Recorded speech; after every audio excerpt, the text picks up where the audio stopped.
एक ओंकार सतनाम करता पुरख निरपौ निर्वैर अकाल मूरत अजूनी सैभंग गुरप्रसाद जप आद सच जुगाद सच है भी सच नानक होसी भी सच। वाहिगुरु जी का खालसा वाहिगुरु जी की फतेह। ठीक है students, in this video I am going to cover the concept of vaccination. Vaccination वाली जो सी टर्म है आजकल के लिए तो बहुत इंपॉर्टेंट हो चुकी है। हमारे को कोविड-19 की वैक्सीन चाहिए। तो ये वैक्सीनेशन होती क्या है, ये डिस्कवर किसने करी है? ये बेसिकली वैक्सीनेशन नाम की टर्म डिस्कवर करी एडवर्ड जेनर ने। एडवर्ड जेनर ने एक वैक्सीन लॉन्च करी एक बीमारी, जैसे आज कोरोना वायरस फैल चुका है ना, एक टाइम पे स्मॉल पॉक्स नाम का पैंडेमिक पूरी दुनिया में फैल चुका था। स्मॉल पॉक्स नाम का पैंडेमिक, इस पैंडेमिक को यानी बेसिकली पूरी दुनिया से इरेडिकेट एडवर्ड जेनर की वैक्सीन ने करा। तो इसने देखा कि एडवर्ड जेनर ने वैक्सीन को कैसे डिस्कवर करा। स्मॉल पॉक्स नाम की महामारी पूरी दुनिया में फैल चुकी थी। इसने देखा जो से लोग डेयरी फार्मिंग करते हैं उनको एक बीमारी होती थी काउ पॉक्स, जो कि जानलेवा नहीं होती थी। और जो उनसे डेयरी वाले लोग थे उनको काउ पॉक्स होता था, वो कभी भी स्मॉल पॉक्स नहीं कैच करते थे।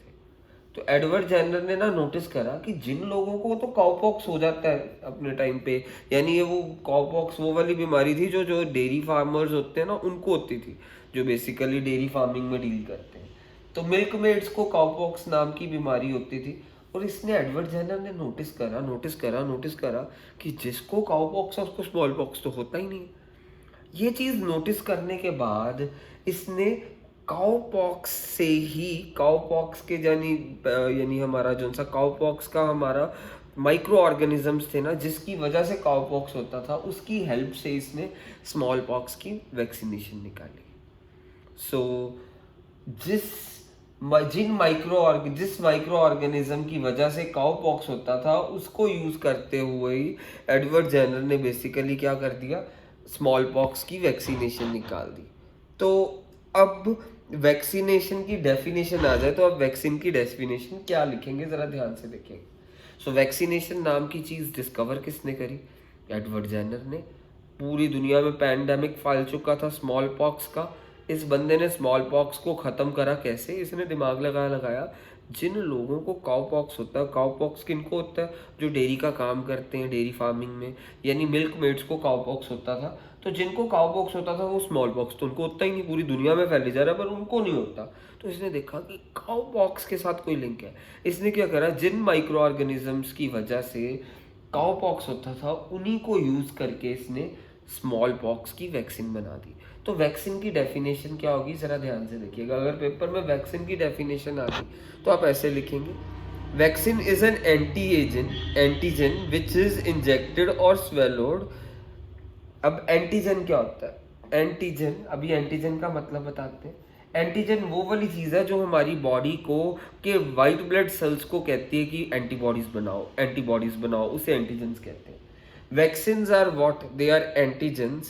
Vaccine is an antigen that is injected or swallowed. So antigen क्या होता है? जो हमारी बॉडी के WBCs को कहते हैं कि एंटीबॉडीज बनाओ। एंटीबॉडीज ही हमारे डिजीजेस के साथ फाइट करती हैं।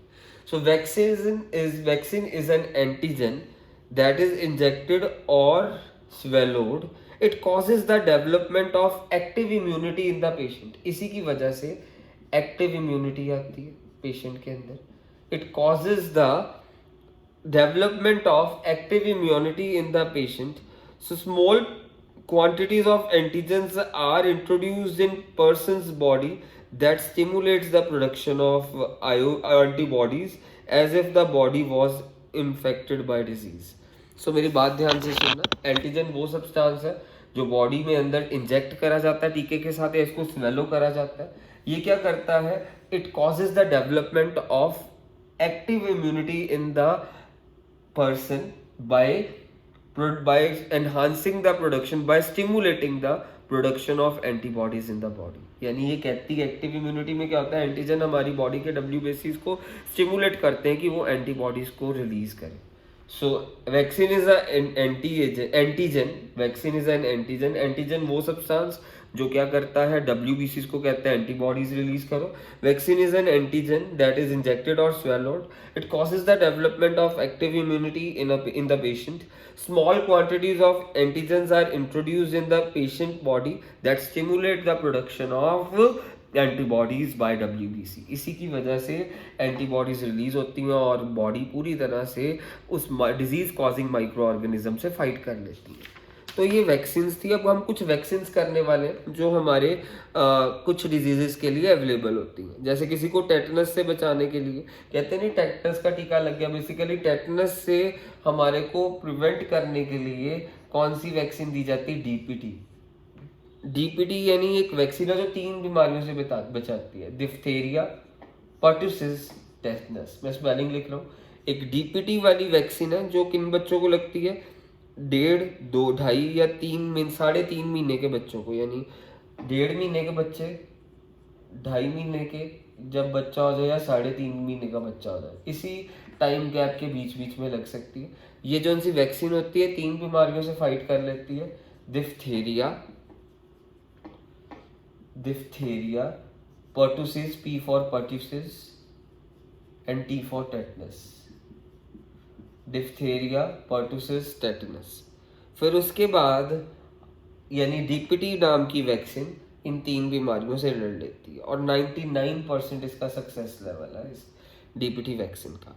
तो यानी to all infants of 2.5 months, 2.5 साल नहीं, 1.5 साल नहीं है, मंथ्स है, 1.5 मंथ्स, 2.5 मंथ्स या 3.5 मंथ्स एज के बच्चों को, यानी 1.5 महीने के बच्चा, 1.5 महीने के या 1.5, 2.5 या 3.5 महीने के बच्चों को DPT की वैक्सीन दी जाती है। BCG की वैक्सीन दी जाती है ट्यूबरक्यूलोसिस की, bacillus of Calmette and Guérin, bacillus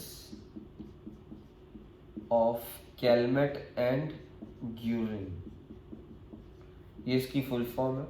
और ये बेसिकली ट्यूबरक्यूलोसिस के लिए वैक्सीन होती है, TB, ट्यूबरक्यूलोसिस।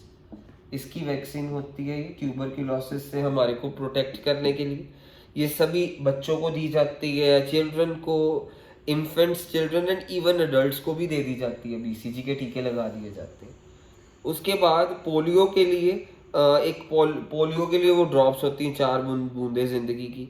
और उसके बाद हेपेटाइटिस के लिए भी होती है। हेपेटाइटिस का बाकी इन सभी का सक्सेस रेट काफ़ी है, इसका BCG का सक्सेस रेट 70% है। जिन लोगों को BCG लगा होता है ना, 70% सिचुएशन में उनको TB की बीमारी नहीं होती है। इसका तो DPT का तो 99% सक्सेस रेट है। और पोलियो वाली जो सी 4 बूंदे जिंदगी, BCG का 70%।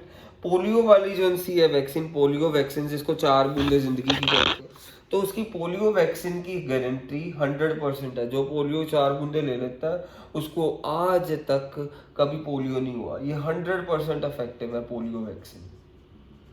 सो 100%। DPT वाली 99%, फिर भी 1% चांस है कि वैक्सीन के बाद भी कोई प्रॉब्लम आ जाए। BCG की वैक्सीन 70% इफेक्टिव है, मीन 30% चांसेस है कि BCG के टीके के बाद भी, लगने के बाद भी TB हो जाए। पोलियो की वैक्सीन तो 100% गारंटी देती है।